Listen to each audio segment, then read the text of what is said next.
Hello everyone, good morning सभी को। Welcome to our channel fast Sarkari Naukri. Second shift एमटेस exam समाप्त हो चुके हैं, उसके एनालिसिस को आज के इस वीडियो में देखेंगे। इससे पहले एक बात और दोस्तों, जिन्होंने भी अभी तक चैनल को सब्सक्राइब नहीं किया है तो एमटेस एग्ज़ाम से रिलेटेड पल पल के अपडेट पाने के लिए चैनल को ज़रूर से सब्सक्राइब कर दीजिएगा। और बगल में ही आपको एक घंटी यानी बेल आइकन दिख रहा होगा, उसे भी जो आप ज़रूर से प्रेस कर दीजिएगा। तो चलिए अपने वीडियो को शुरू करते हैं।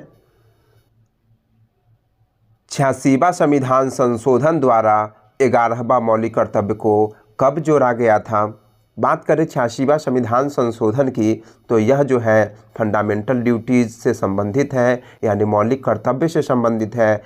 आर्टिकल 51A के तहत आता है। 86वां संविधान संशोधन 2002 में जोड़ा गया था, जो कि आर्टिकल 51A के तहत आता है और इसमें 11 मौलिक कर्तव्य का व्याख्या किया गया है।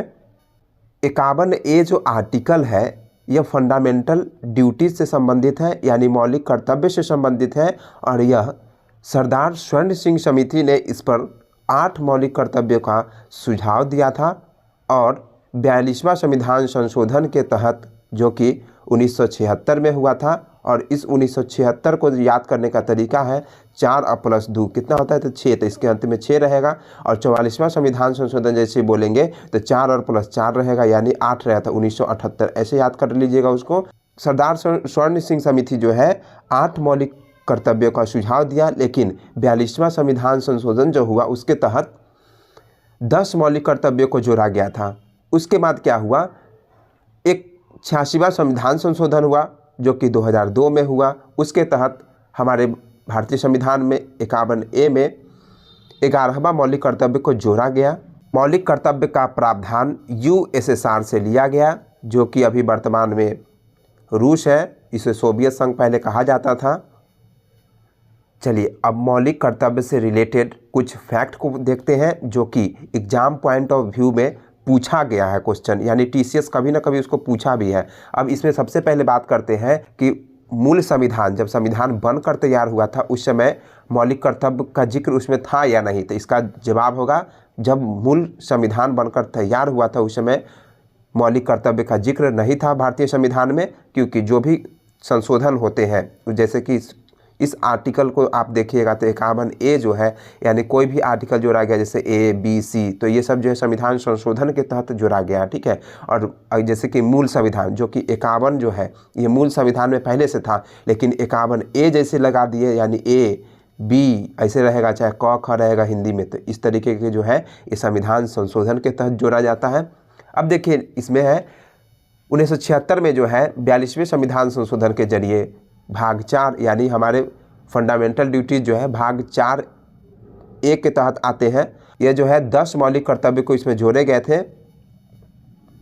86वें संविधान संशोधन के जरिए जोड़ा गया मौलिक कर्तव्य, इसमें देख पाएंगे कि 6 से 14 वर्ष के बच्चों को मुक्त और अनिवार्य शिक्षा का अधिकार दिया गया, यानी 6 से 14 वर्ष के बच्चों को जो है मुफ्त में शिक्षा देना है और अनिवार्य रूप से यानी कंपल्सरी उसे शिक्षा देना ही देना है।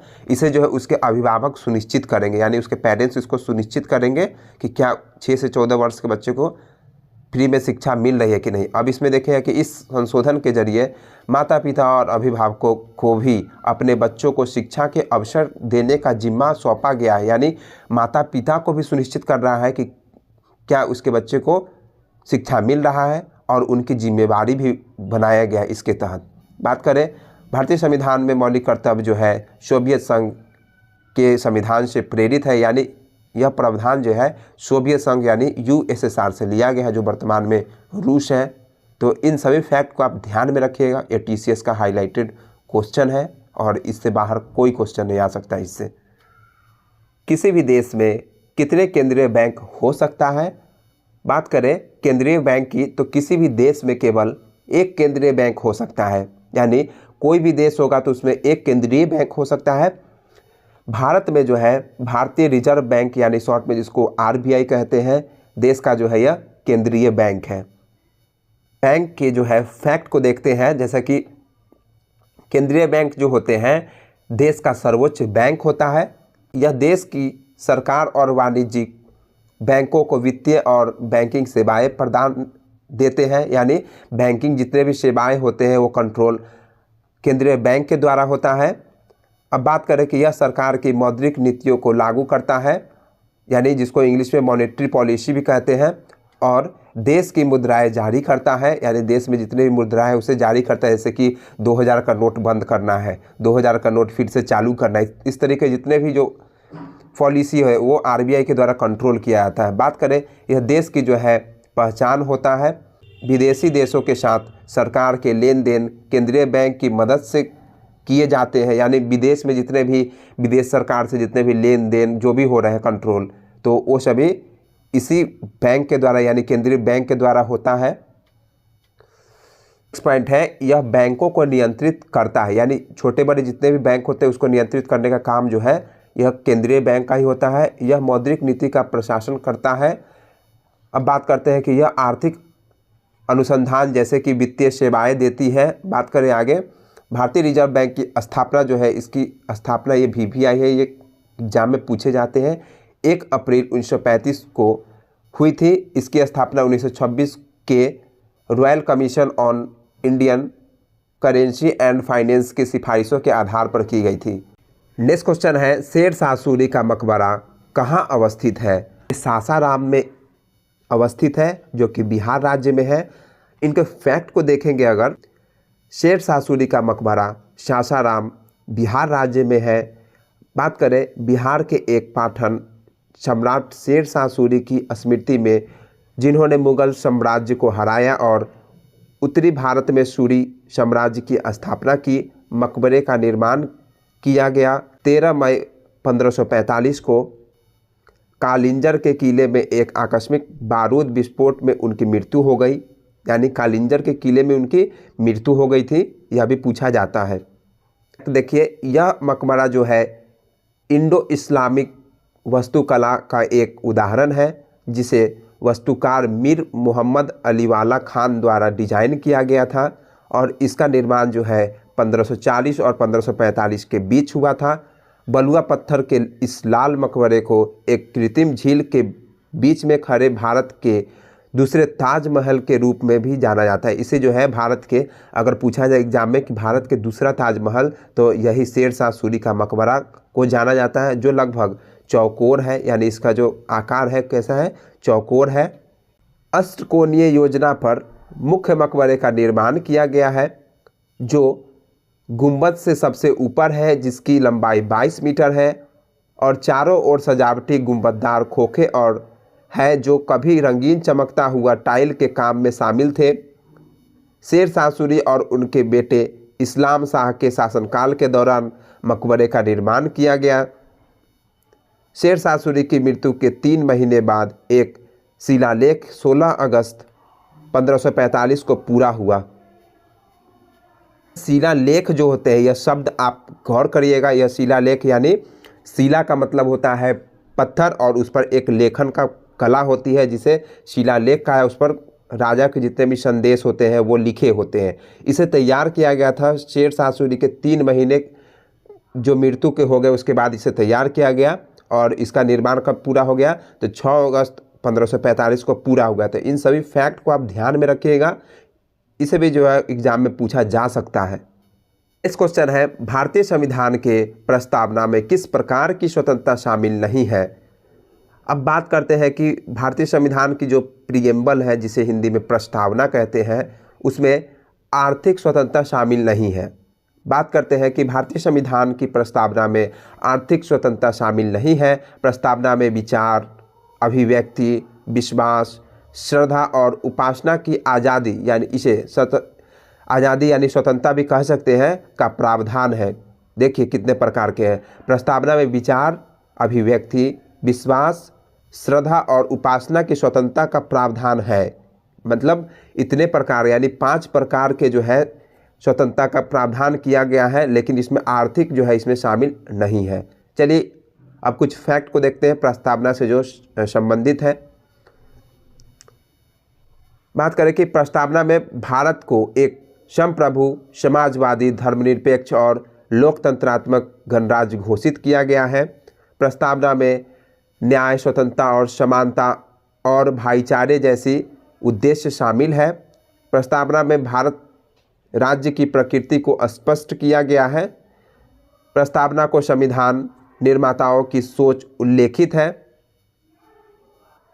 यानी संविधान जो निर्माता थे उनकी सोच कैसी थी, इस प्रस्तावना में उनकी जो है उल्लेख किया गया है। बात करें प्रस्तावना के पीछे के आदर्शों को जवाहरलाल नेहरू के उद्देश्य प्रस्ताव द्वारा निर्धारित किया गया था। यह भी क्वेश्चन पूछा जाता है, इसे भी आप नोट करिएगा। प्रस्तावना में समाजवादी शब्द जो है 42वें संविधान संशोधन 1976 में जोड़ा गया। जितने भी चीज़ संविधान में जोड़े जाते हैं वो 42वें संविधान के तहत जोड़े जाते हैं और 44वें संविधान संशोधन के तहत हटाए जाते हैं। ठीक है, इसे भी आप ध्यान में रखिएगा। बात करें कि प्रस्तावना में जो है पंथ निरपेक्ष शब्द भी 42वें संविधान संशोधन 1976 के तहत इसे भी जोड़ा गया। यानी हमारे बात करें कि 42वें संविधान संशोधन के तहत जो 1976 में हुआ था उसके तहत समाजवादी, पंथ निरपेक्ष, ये सभी शब्द जो है जोड़ा गया। नीति आयोग के वर्तमान मुख्य कार्यकारी अधिकारी यानी सीईओ कौन है? बात करें कि सीईओ अभी वर्तमान में जो है नीति आयोग के, तो इनका नाम है BBR सुब्रमण्यम। चलिए नीति आयोग के बारे में कुछ फैक्ट को जानते हैं। देखिए BBR सुब्रमण्यम जो है 1987 बैच के भारतीय प्रशासनिक सेवा अधिकारी है। नीति आयोग की जो स्थापना की गई थी 1 जनवरी 2015 को हुई थी। यह जो है भारत सरकार का एक नीति प्रबुद्ध मंडल है। नीति का गठन योजना आयोग के स्थान पर किया गया था, यानी इसे लाया किसके स्थान पर गया था? तो योजना आयोग, पहले जो 1950 में जिसका गठन हुआ था योजना आयोग को, उसके स्थान पर जो है यह नीति आयोग को लाया गया था। National institute for transforming India, ये नीति आयोग का फुल फॉर्म है। चलिए, नीति आयोग को भारत सरकार का थिंक टैंक माना जाता है। नीति आयोग का मुख्यालय जो है न्यू दिल्ली में है। यह भी क्वेश्चन एक बार पूछा गया था कि नीति आयोग का मुख्यालय कहाँ है, तो इसका राइट आंसर नई दिल्ली होगा। नीति आयोग के अध्यक्ष जो होते हैं प्रधानमंत्री होते हैं, जो कि अभी वर्तमान में बात किया जाए तो नरेंद्र मोदी हुए। ऐसे भी क्वेश्चन घुमाते हैं। प्रधानमंत्री ही नीति आयोग के उपाध्यक्ष और कार्यकारी अधिकारी नियुक्ति करते हैं, यानी प्रधानमंत्री जो है उपाध्यक्ष और कार्यकारी जितने भी अधिकारी होते हैं उनकी नियुक्ति प्रधानमंत्री के द्वारा ही होता है। नीति आयोग जो देश के सतत विकास लक्ष्य को हासिल करने के साथ साथ उस पर नज़र रखता है। नीति आयोग केंद्र और राज्य को तकनीकी सहायता भी देता है। नीति आयोग में टीम इंडिया हब और नॉलेज एंड इनोवेशन हब नामक 2 हब भी शामिल है। यानी इसमें 2 हब शामिल हैं जिनका नाम है टीम इंडिया हब और knowledge and innovation hub. Innovation का मतलब होता है नए आविष्कार के लिए जिसे जाना जाता है उसे इनोवेशन भी कहते हैं। तो इन सभी फैक्ट को आप ध्यान में रखिएगा, ये नीति आयोग से संबंधित है। इसे भी एग्जाम में पूछा जा सकता है। नेक्स्ट क्वेश्चन है 1757 में प्लासी के युद्ध के बाद अंग्रेजों ने किसे बंगाल का नवाब बनाया था? इसका राइट आंसर होगा मीर जाफर। चलिए प्लासी के युद्ध से संबंधित बातें करते हैं। प्लासी के युद्ध के बाद अंग्रेजों ने मीर जाफर को बंगाल का नवाब बनाया था। प्लासी के युद्ध में अंग्रेजों की जीत के बाद रॉबर्ट क्लाइव ने मीर जाफर को बंगाल का नवाब घोषित किया था। मीर जाफर बंगाल के नवाब सिराजुद्दौला के सेना कमांडर थे, यानी सिराजुद्दौला के सेना कमांडर कौन थे? तो मीर जाफर थे। बात करें कि क्लाइव ने मीर जाफर को रिश्वत दी थी ताकि वह बंगाल का नवाब बने। मीर जाफर ने अंग्रेज़ों को 24 परगना और जंगली महल की जिम्मेदारी दी थी।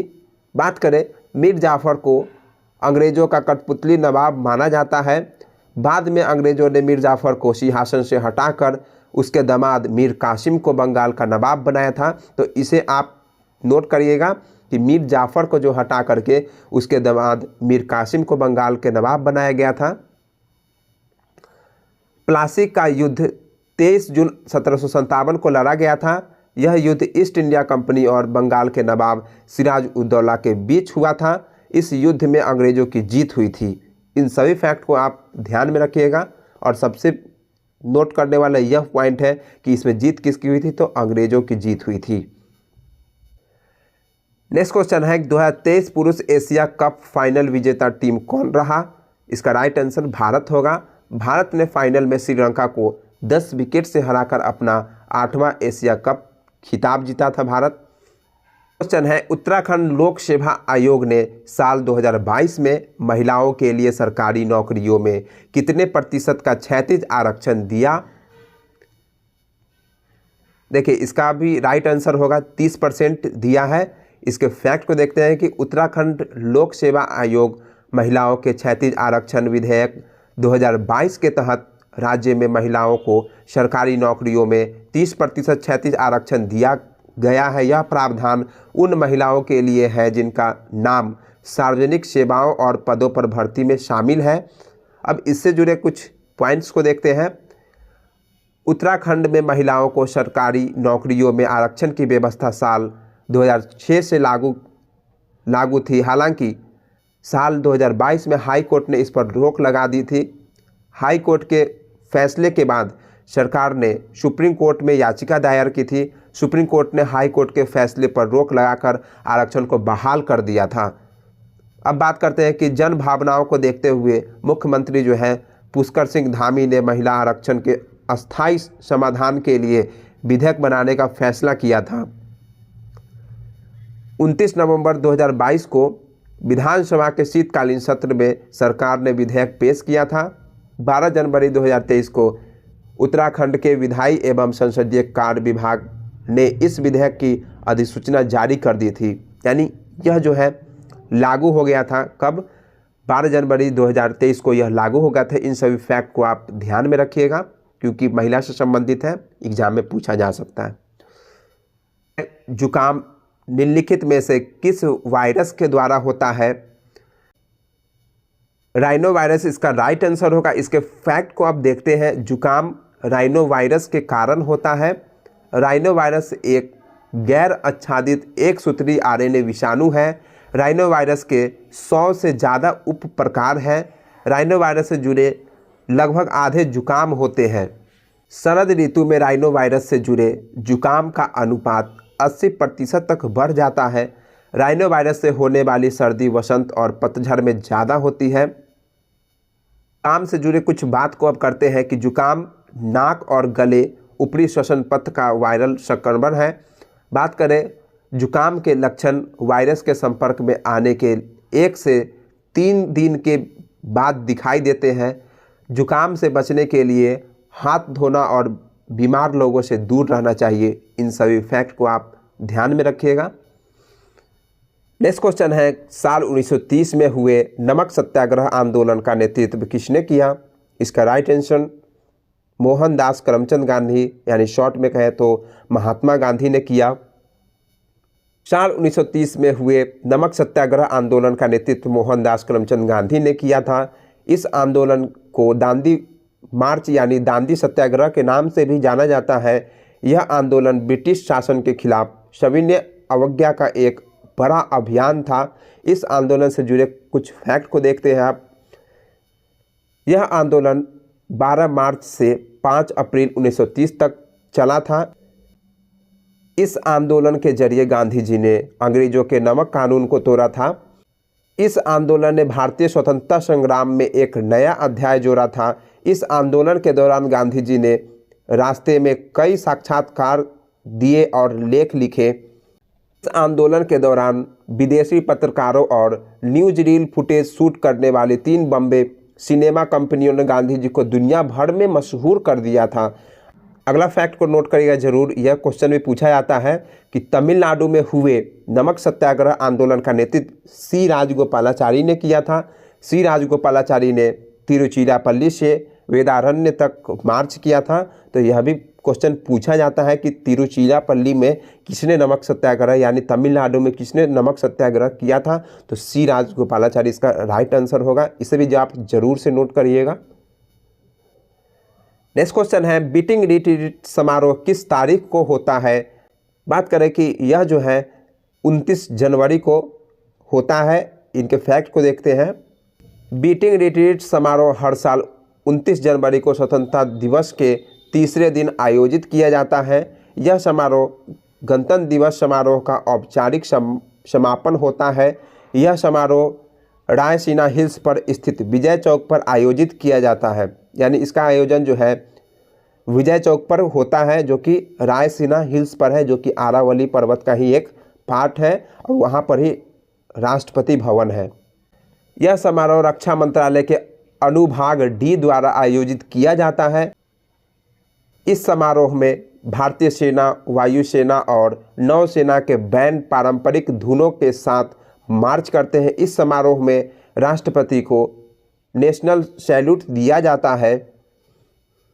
समारोह में तोप दागना, मिलिट्री बैंड मार्च करना और सजावटी प्रस्तुतियां शामिल होती है। बीटिंग रिट्रीट समारोह की शुरुआत 1950 के दशक में हुई थी। भारतीय सेना के मेजर रॉबर्ट्स ने इस समारोह की परिकल्पना की थी। दुनिया भर में बीटिंग रिट्रीट की परंपराएं रही है। लड़ाई के दौरान सूर्यास्त होने पर सेनाएं हथियार रखकर अपने कैंप में जाती थी। तब एक संगीतमय समारोह होता था जिसे बीटिंग रिट्रीट कहा जाता था। तो इन सभी फैक्ट को आप ध्यान में रखिएगा। नेक्स्ट क्वेश्चन है, टेनिस में ड्यूस का मतलब होता है।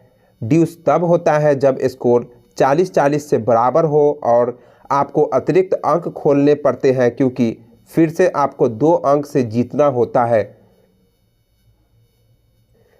नेक्स्ट क्वेश्चन है, कैगा परमाणु ऊर्जा संयंत्र किस राज्य में स्थित है?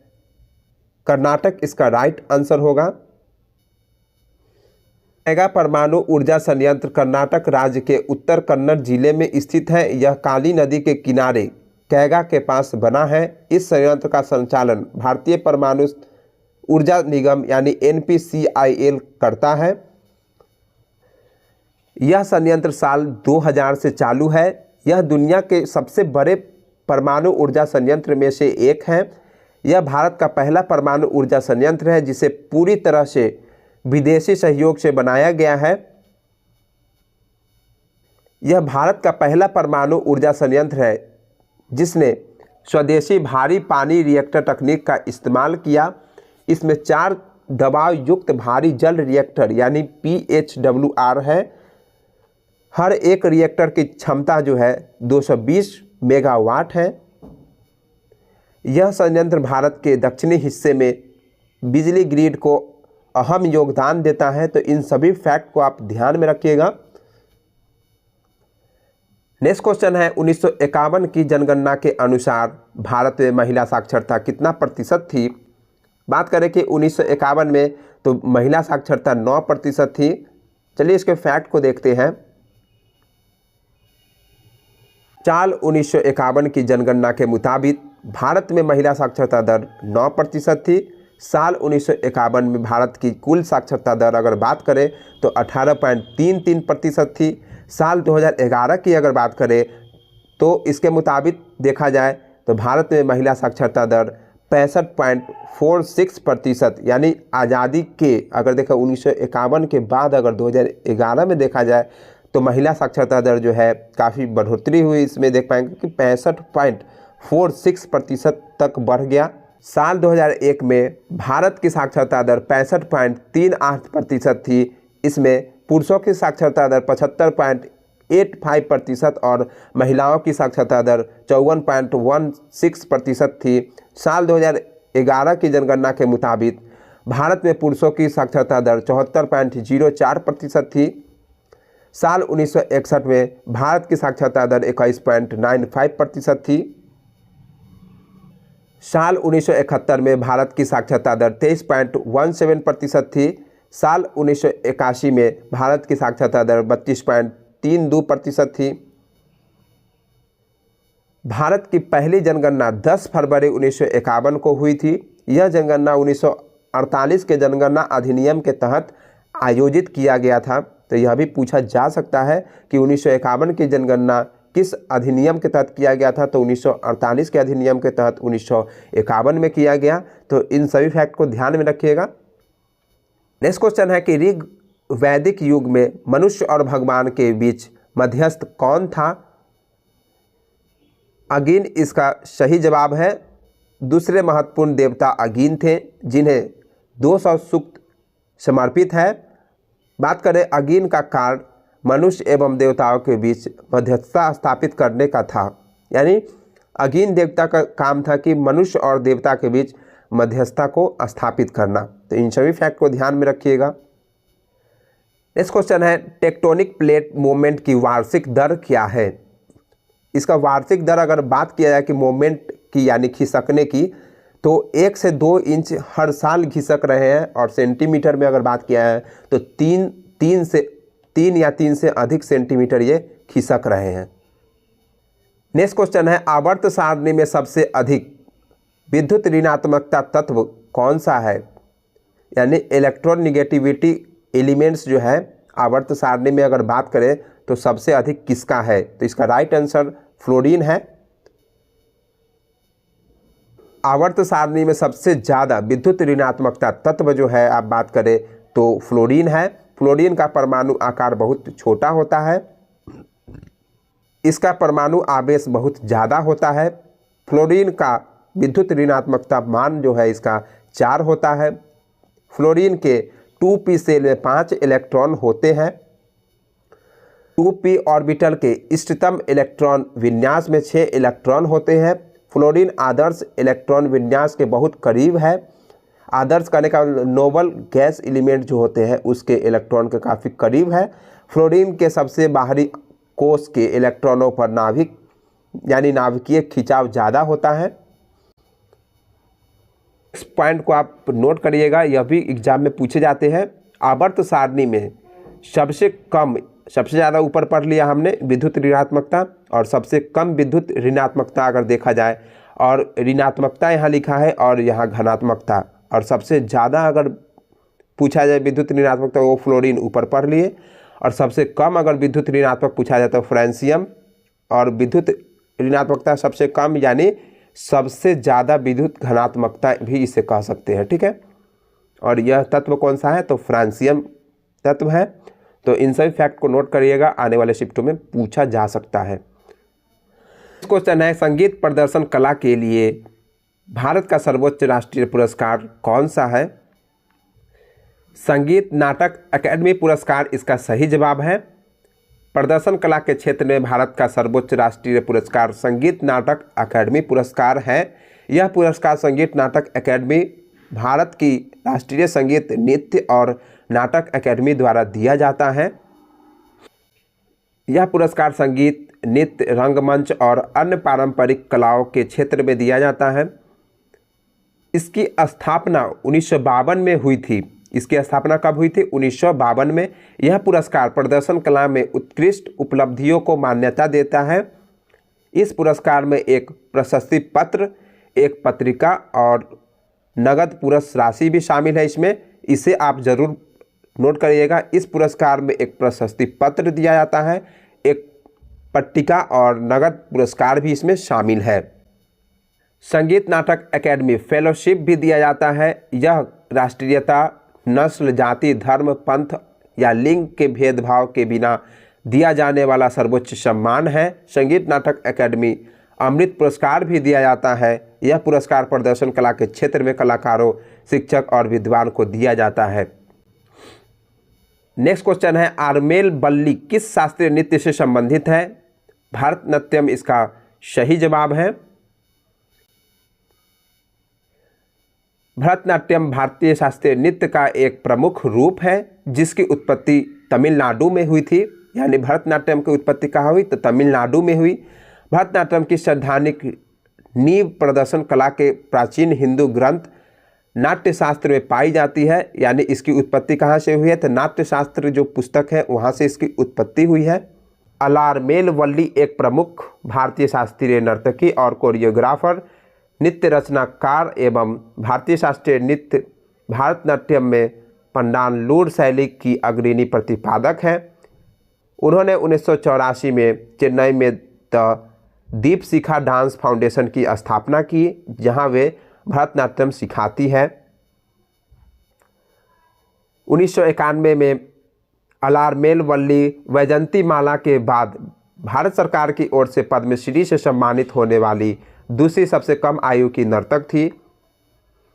उन्हें 2001 में भारत की राष्ट्रीय संगीत, नृत्य और नाटक अकादमी द्वारा संगीत नाटक अकादमी पुरस्कार 2004 में पद्म भूषण और उसी वर्ष फ्रांस सरकार की ओर से शेवेलियर ऑफ आर्ट्स एवं लेटर्स अवार्ड से सम्मानित किया गया। यानी फ्रांस की जो सरकारें थी उन्होंने इन्हें दिया कौन से अवार्ड, तो शेवेलियर ऑफ आर्ट्स एवं लेटर्स अवार्ड इन्हें दिया।